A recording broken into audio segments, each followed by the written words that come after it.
হাফেজ মোহাম্মদ জাকারিয়াকে তার সম্মাননা প্রদান করা হচ্ছে।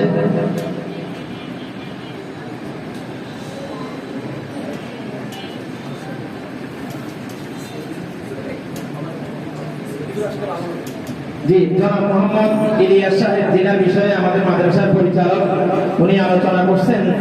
আসলে যার অবদান, যার অনেক সহযোগিতার বিনিময়ে এবং সাহস দেওয়ার বিনিময়ে আজকে হাফেজ কাই আব্দুর রহমান সাহেব এই পর্যন্ত আসছেন।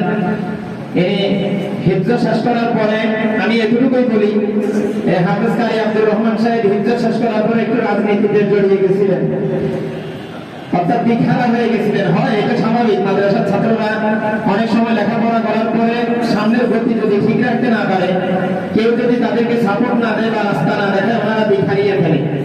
তো আলহামদুলিল্লাহ হয়তো কারো মেহনতের বদৌলতে উনি বলছেন যে উনি তাবলীগে 4 মাস সময় লাগানোর জন্য চলে গেছেন, যেটাকে আমরা 3 চিল্লা হিসাবে বলি।